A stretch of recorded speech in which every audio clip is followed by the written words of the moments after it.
There's a silent epidemic going on and it's affecting our metabolic health. It's causing us to feel stressed and anxious and it's compromising our productivity. It's called not enough restorative sleep. Today I'm talking about the consequences of sleep deprivation and I'm sharing an easy to implement strategy that will help you to create a highly personalized sleep routine. And this is going to optimize your performance at work. Let's get started, shall we? Well, hello, beautiful people, and welcome to the Project Joyful podcast. I'm your host, Tracy Tutty, your medical herbalist and high performance coach. So, hey, Project Joyful isn't just about being happy. It's about consciously creating a life you love. It's about remembering how to reconnect with your soul-centered joy. You know, that joy that comes from doing what you love, from living on purpose, and from being in a life that allows you to experience deep joy moment by moment. So, hey, let's get started, shall we? Getting good quality, consistent sleep is a challenge for so many people. According to research published by the Sleep Foundation, adults need a minimum of 7 hours sleep a night, but more than 1/3 of adults don't actually manage to do that. Just under 50% of workers surveyed said that they regularly felt tired during the day, and 70% of those surveyed said that they were tired when they finished their workday, which has real consequences for your home life.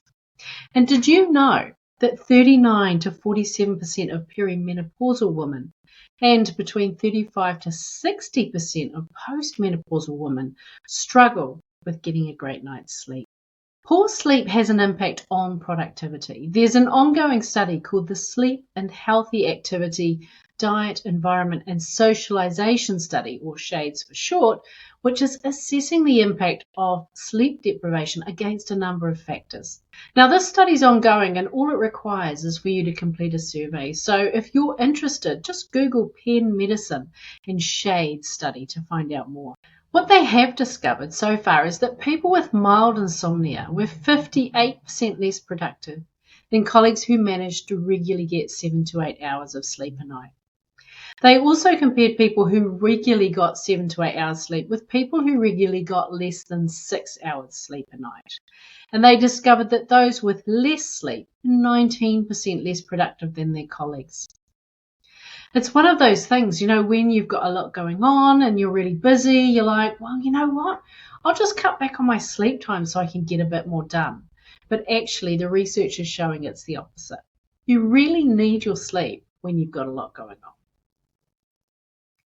So what these researchers found was that quality restorative sleep that lasts between 7 and 8 hours boosts your positivity, it improves your mental health, and it improves those health markers that are used to determine your vitality.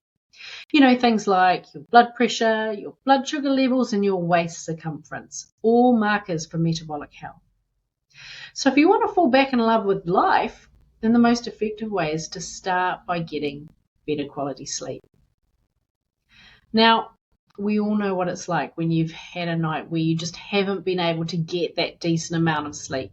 You're just out for the count the next day, right? And sleep is very much about that Goldilocks principle. Not too little, not too much. So the researchers say that less than 6 hours of sleep is technically called sleep deprivation. So there's a lot of sleep deprivation going on at the moment based on that definition. More than 9 hours sleep a night is called oversleeping, and either of these aren't helpful. So you need to find the right amount of sleep for you, and it's most likely to be within that range of around 7 to 8 hours. And the important thing, even more important than the amount of sleep you're getting, is to do it consistently. So when people are getting 5 or 6 hours of sleep during the week and then on the weekends they're sleeping in to recover, well, that's really messing with your metabolism. Researchers call this social jet lag. So this is where you're getting up more than an hour later or where there's more than 2 hours difference between what you get on a day-to-day basis during the week and what you might get on the weekend. And this inconsistency has been linked to some metabolic diseases and to increased obesity. The Stanford Center for Longevity reported that chronic sleep deprivation can cause your metabolism to become dysregulated. And this leads to increased cravings for processed foods as you try to increase your energy. They also found that you're less likely to exercise, you feel more stressed, and you're more likely to struggle with being able to think clearly. And the combination of these factors can lead to metabolic health problems like obesity and type 2 diabetes. A key strategy to great sleep is being able to switch off from your day, because this helps you to sleep longer and it helps you to sleep deeper. Sleeping deeper is where you get your restorative sleep. Now, there are a bunch of ways to do this. The most effective way is to create a sleep routine that helps you to switch off and helps you to unwind. Now, there's no right or wrong with this sleep routine. It's about what works for you and working with your body. The other thing to bear in mind is that it's really important to rule out any underlying health conditions. So talk with a medical professional to make sure that you're not suffering from, for example, obstructive sleep apnea syndrome, which is where you actually stop breathing and then you wake yourself up. I know it sounds really scary, but lots of people are doing this throughout the night and not even knowing about it. You get little skips in your breathing rate, and then this is going to disrupt your sleep. But there's also long-term health implications with this as well. So if you think you remember waking up and you're gasping for air, or you've been told that you're a significant snorer, get it checked out by your doctor just for peace of mind, if nothing else. So what can you do to increase the likelihood of enjoying a great night's sleep? Now, as we said earlier, the research has shown that ideally we want around 8 hours of deep, healing, restorative sleep. That's the goal. So many of my patients have said that getting the quality sleep has really changed their life. So I know that this has the potential to be a game changer for you. So before we get into dialing in your sleep routine, what does your sleep routine look like right now? It's always good to know what's already working as you're working with your body, keeping what works and elevating what could be better. So let's start by designing your ideal sleep routine. First of all, decide what time you're going to go to bed and what time you're going to wake up. And as much as possible, stay with this every single day, even on the weekends. Now make sure that your sleeping environment supports great sleep. Start by keeping your bedroom as your bedroom. That's right, it's reserved for sleeping and for intimacy only. So the TV's not in there anymore, you're reading in a different room, you're eating in a different room. And the reason why we need to do this is because it signals to your mind so that when you enter that room, your mind's like, oh, okay, I know what this is about. This is the place for sleep or intimacy. Nothing else happens in this room. It signals to your mind what's about to happen. Keep your room nice and calm. Keep it clean, dust and light free. And you want to do what you can to minimize noise. So check out some noise and light cancelling curtains, for example, and just really do everything you can to quieten down that room. Make sure that your phone gets put in a different room. Use a manual alarm clock to get you to wake up in the morning. Do what you can to remove or minimize blue light. So blue light is the light that comes from laptops, TVs, your phone and some alarm clocks. And you need to get that out of the room. And the reason why you need to do this is because blue light resets your circadian rhythm. And so your mind's going to be going, oh, okay, blue light time. Okay, so it's sunrise. Let's go. Let's get going on what we need to do. And really what you want to be doing is the opposite of that. Now, the optimum temperature for sleeping is on the cooler side, so keep your room at around 15.5 to 19.5 degrees Celsius, so that's 60 to 67 degrees Fahrenheit.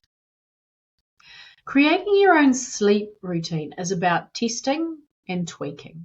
So be really aware of what's working for you and just tweak the other stuff until you get that ideal sleep routine. And it can change over time as well. So the first step is to make sure that you're aware of what time you need to wake up tomorrow. And then you take 8.5 hours from that.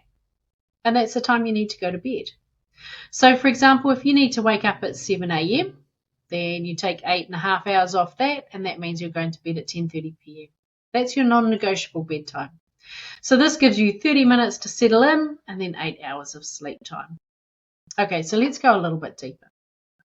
Work out all of the things that you need to get done between when you come home and when you go to bed. Make a list and just estimate how long you need for each thing.